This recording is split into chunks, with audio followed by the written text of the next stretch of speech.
சில விஷயங்களை ஒத்துக்கிட்டாவே நம்ம லாஸ் தவிர்க்க முடியுங்க. நம்ம ட்ரேடிங்கில் தொடர் தோல்விகளாலையும் லாஸுகளாலையும் துவண்டு போய் ஃப்ரஸ்ட்ரேஷனில் இருக்கும்போது நம்ம என்ன செய்யணும்? இதுதாங்க ட்ரிபிள் பி செக்லிஸ்ட். இந்த செக்லிஸ்ட்டை முழுமையாக அண்டர்ஸ்டாண்ட் பண்ணி நீங்கள் 100% ஒத்துக்கிட்டிங்கன்னா நாளைக்கு ட்ரேடிங்கில் உங்களுக்கு மாற்றம் தெரியும். P1 pressure. நம்முடைய கனவே பணம் சம்பாரித்து நம்ம ஃபைனான்ஷியலாக ஃப்ரீடமாக சந்தோஷமாக இருக்கணுங்கிறது. ஆனால் நாம் மன அழுத்தத்துக்கு ஆளாகிறோம்.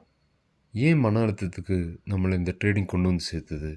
ப்ரெஷர் நம்முடைய ட்ரேடிங் லாஸுக்கு காரணமாகுதா? எப்படி அது? இப்போ சொல்ல போகிற விஷயங்கள் மோஸ்ட் இன்ட்ராடே ட்ரேடர்ஸ் ஃபேஸ் பண்ணுற ப்ரெஷர். அவங்க டெய்லி சம்பாதிக்கணும், லாபம் பார்க்கணும் அப்படிங்கிற எண்ணத்தோடு இங்கே வருவாங்க. ஆனால் மார்க்கெட் அப்படிங்கிறது கேம்லிங்கோ ஒரு ஜாக்பாட்டோ இல்லைங்க. இது பியூராக மேத்தமெட்டிக்கலாக சிஸ்டமேட்டிக்காக செய்ய வேண்டிய ஒரு பிஸ்னஸ். ட்ரேடிங் செஞ்சு தான் இந்த மாதத்து இஎம்ஐயை நான் கட்டுவேன், வட்டி கட்டுவேன், கடனை அடைப்பேன், என்னுடைய குடும்ப செலவை மருத்துவ செலவை பார்த்துக்குவேன் அப்படின்னு சொன்னால் நீங்கள் ஒரு ப்ரெஷருக்குள்ளே மாட்டிக்குவீங்க. அப்போது உங்களுடைய தொடர் தோல்விகள் தவிர்க்க முடியாதாயிரும். அடுத்தது, போதுமான அளவுக்கு கேபிட்டல் இல்லாமல் ஒரு சின்ன முதலீட்டை வச்சுக்கிட்டு ஒரு பெரிய மீனை பிடிக்கலாம் அப்படின்னு நம்ம ட்ரை பண்ணும்போது நம்மக்கிட்ட அந்தளவுக்கான ஒரு ஃப்ரீடம் இருக்காது. ப்ரெஷர் ஏற்பட்டு நாம் ஜெயிச்சே ஆகணும், இந்த ப்ராஃபிட்டை சக்ஸஸ் பண்ணியே ஆகணுங்கிற நிலைமைக்கு வரும். 2-3 நாள் கண்டினியூஸாக நாம் லாஸ் பண்ணும்போது இயல்பாகவே நம்மளுக்குள்ள ஒரு ப்ரெஷர் ஏற்பட்டு நம்மளுக்குள்ள ஒரு ஃப்ரஸ்ட்ரேஷன் உருவாகும். அந்த ஃப்ரஸ்ட்ரேஷனும் நம்முடைய நஷ்டத்துக்கு காரணமாக அமையுது. இந்த சைக்காலஜியை ஹேண்டில் பண்ண தெரியணும். அடுத்தது P2 ப்ராபபிலிட்டி, சாத்தியக்கூறு.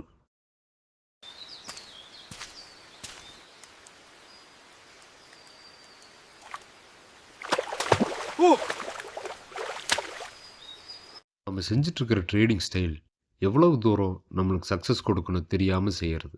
நாம் நிறைய செட்டப்ஸு ஸ்ட்ராட்டஜியும் நம்முடைய ட்ரேடிங்க்கு யூஸ் பண்ணுவோம்.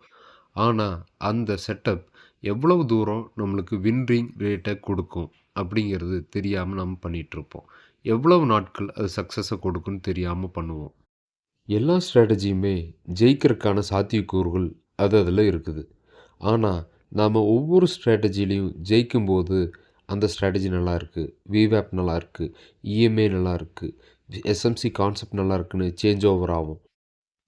ஒரு ஸ்ட்ராட்டஜியினுடைய ப்ராபபிலிட்டி எவ்வளோன்னே தெரியாமல் நாம் அந்த ஸ்ட்ராட்டஜியை கண்மூடித்தனமாக ஃபாலோ பண்ணுவோம்.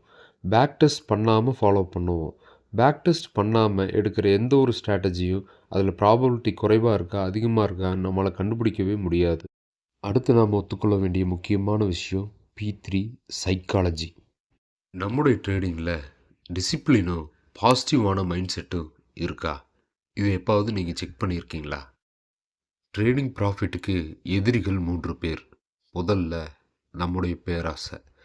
ஒரு ப்ராஃபிட்டுக்கு அப்புறம் எனக்கு இன்னமும் வேணும், இன்னமும் வேணும், எனக்கு ப்ராஃபிட் இது பத்தாது அப்படிங்கிற நம்முடைய அந்த பேராசை கொண்ட கண்கள் நம்முடைய நஷ்டத்துக்கு காரணமாகுது.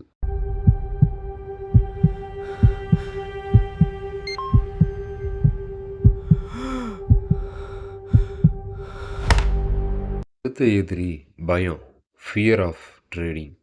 நம்ம என்ட்ரியில் ஏர்லியராக எக்ஸிட் ஆகிடுவோம், ஏன்னா தோல்வி பயம். இல்லை தோல்வி அடைஞ்சதுக்கப்புறம் இந்த தோல்வியை க்ரீனாக மாற்றுறதுக்கு ஆவரேஜ் ட்ரேட் பண்ணுறது, ஓவர் ட்ரேட் பண்ணுறது, சேஸ் ட்ரேடிங் பண்ணுறது, இது எல்லாம் நஷ்டத்துக்கு காரணம். 3வது எதிரி ஹோப்.